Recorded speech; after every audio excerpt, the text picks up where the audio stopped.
Congressman, good morning. Thank you for being here. We have a lot of ground to cover with you today, but let's start with the Secretary of Defense.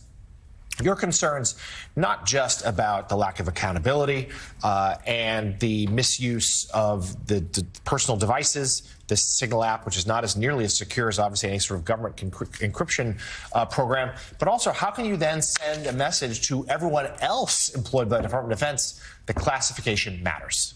Yeah, I mean, that's exactly right. That's the concern. I mean, we're getting 3 stories a day on the Secretary of Defense in a time of stability and peace internationally, right? And the thing that's horrifying, and I think everybody in D.C. knows this, is that the Secretary of Defense, which is arguably the hardest job in D.C., you're sitting on top of 3 million people, a sprawling bureaucracy. By the way, you do lethal stuff every single day. Pete Hegseth is just way out of his depths. There's, as you point out, zero accountability. Any officer who had done any of this stuff would have been retired unceremoniously.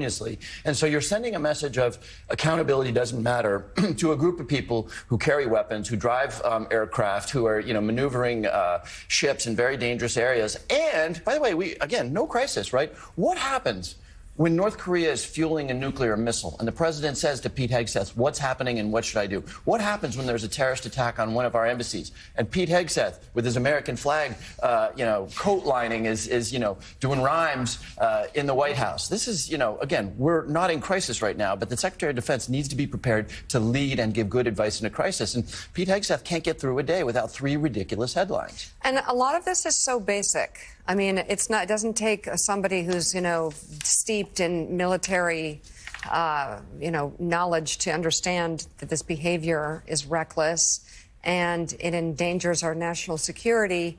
And I think the people who might be most disturbed by it, if they think it through, would be anybody who is serving themselves in the military or has a family member in the military. What is this type of behavior, sort of flagrant acts of showing off and acting in a way where you're spreading information on the wrong platforms? They're now claiming it was his laptop rather than his phone. Doesn't matter. It was Signal, and it was completely reckless. What does this say to members of the military and their families about their security? It says 2 things, both of which are really dangerous. The first thing it says is that the rules don't apply to the senior-most people. And that is a pretty good way to wreck the culture of accountability, which is pretty severe inside the Pentagon. Because if you're a colonel or a 2-star general and you see the fact that something, not just something, but 6 things that would have gotten you fired fly no problem if it's the Secretary of Defense, that erodes the culture. Secondly, I mean, you said it exactly right, Mika. We don't see this in the civilian world, but the people who are actually out there and operational, the guys who are climbing into those F-35s and the F-18s to fly over Yemen, to drop ordnance on the Houthis, they get into those planes wondering, did the Secretary of Defense tell his wife? Because we know the Secretary of Defense told Jeffrey Goldberg of the Atlantic when the planes were coming, where they were going, how the weather was, what munitions they were carrying. So for these guys who put their lives, guys and gals who put their lives at risk every single day, knowing that you've got that kind of rod at the top feels like I could die. That's an extra burden for them with everything they carry. Yeah, and speaking of global hotspots that we might have to be concerned about, let's turn to Ukraine. We know there's been more Russian attacks in Kyiv overnight, a number of people dead. We have heard from President Trump on Truth Social a few moments ago saying, quote, Vladimir, stop, expressing unhappiness with these attacks and using the president of Russia's first name to do so. What do you make of where things stand right now, though? Because these firm words aside, to this point, the administration has largely been adhering to Russia's wishes for the upcoming negotiations with Ukraine. Sure. The plan they've proposed is not a plan. It's a total capitulation. As some diplomat said, did Putin write this peace plan? And look, Vladimir Putin is a very sophisticated guy. He sees Donald Trump and his vice president berating Zelensky in the Oval Office with cameras on. He sees us voting against Ukraine and with Russia, by the way, with North Korea and other uglies around the world, in favor of Russia. So Putin knows that Donald Trump's True Social posts don't represent what he really believes. Look, Donald Trump, I think, is a little embarrassed that he hasn't done what he promised to do, which is end this conflict in the first 24 hours of his presidency. And you also, if you sort of peel back the layers, Donald Trump is all about power, full stop. full stop. So in his mind, it's almost like a pre-World War I worldview. You know, the world is one where powerful empires, Putin, the United States, this harkens back to the French, the Austro-Hungarians, the British Empire, where they play chess with each other. And the small countries like Ukraine and Guatemala, they don't matter. They don't matter. And so he wants to get to a world where Ukraine, which, by the way, was responsible for his first impeachment, so he's got personal reasons to hate this country. He doesn't believe that these smaller countries matter. He believes he should be playing chess with Vladimir Putin, and he wants to move on to that world, even if it means sacrificing the Ukrainians.